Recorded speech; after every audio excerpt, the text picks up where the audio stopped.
Muito bem, vamos lá para o Magic Wall agora, aquele instrumento, exatamente, aquele instrumento tão utilizado pelos nossos colegas da CNN nos Estados Unidos. O mundo todo conhece essa ferramenta que é utilizada para que os americanos acompanhem passo a passo a apuração dos votos, e a partir desta eleição aqui vai estar à nossa disposição. A CNN dos Estados Unidos passou para a gente o programa.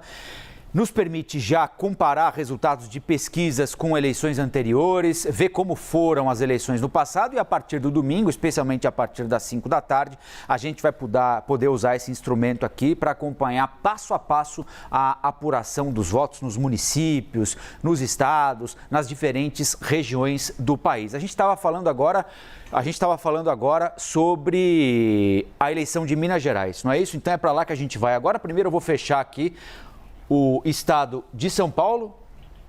Ah, sim, tem que clicar no nome São Paulo, exatamente, é aqui, me lembrei. A gente tem de lembrar, me lembrei não, é mentira, o Leandro e o Emerson me lembraram aqui pelo ponto eletrônico, sejamos justos, né? Mas vamos voltar então para Minas Gerais para mostrar como foram as últimas duas eleições para governador no primeiro turno, no Sudeste, no estado de Minas Gerais. Vamos clicar aqui para ver se aparece.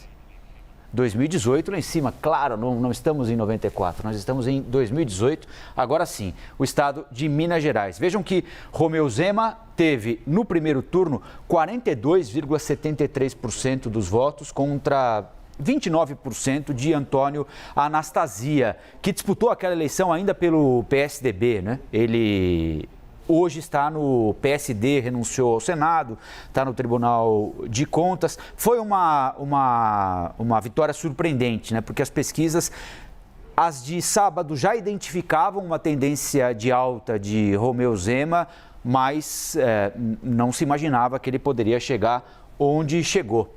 No segundo turno, vejam só, mais de 7-3 a cada 10 votos, arredondando, 7 para Romeu Zema e 3 para Antônio Anastasia, que teve uma dificuldade adicional naquele momento, né? Ele carregava com ele Aécio Neves, que tinha sofrido uma série de acusações ao longo da Operação Lava Jato, né? Então, carregava aquilo, o PT carregava o desgaste da administração de Fernando Pimentel. Então, essa foi a história de 2018 lá em Minas Gerais. E em 2014, como é que as coisas aconteceram em Minas Gerais na eleição para governador? Por que é que não está aparecendo aqui, minha gente? Governador, primeiro turno, porque primeiro tem de vir o primeiro turno antes do segundo. Evidentemente, essa eleição foi vencida por Fernando Pimentel, que levou 11 pontos de vantagem sobre outro tucano, Pimenta da Veiga, 41,9%, arredondando, contra 53% de Fernando Pimentel. Depois, não houve segundo turno. Evidentemente, a vitória foi no primeiro turno em Minas Gerais, porque Fernando Pimentel obteve mais de 50% dos votos válidos, certo? 52,98%. Então essa, minha gente, é a história das eleições recentes em Minas Gerais. Se a gente tiver tempo, eu queria só testar algo importante aqui no nosso telão, porque os dados dizem o seguinte: um candidato à presidência da República só vence a eleição se vencer também em Minas Gerais. Se perder em Minas Gerais, não leva à eleição. Será que isso é fato?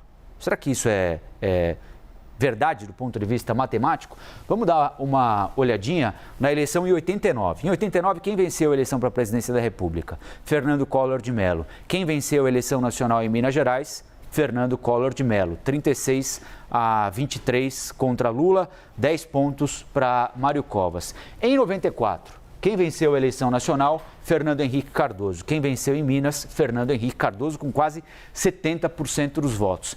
Em 98, quem venceu em Minas? Fernando Henrique Cardoso. Quem venceu a eleição nacional? Fernando Henrique Cardoso também. Em 2002, primeira eleição de Luiz Inácio Lula da Silva, que é o vencedor em Minas Gerais, 53% dos votos.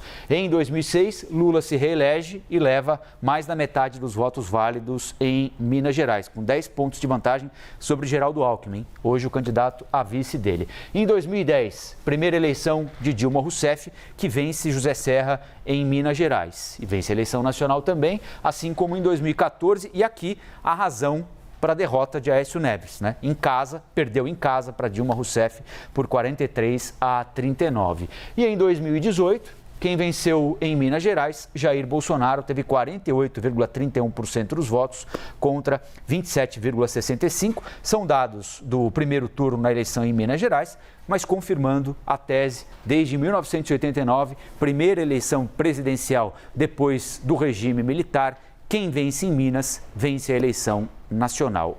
Portanto, esta regra vem sendo respeitada pela matemática há um bom tempo, não é, Stephanie Alves?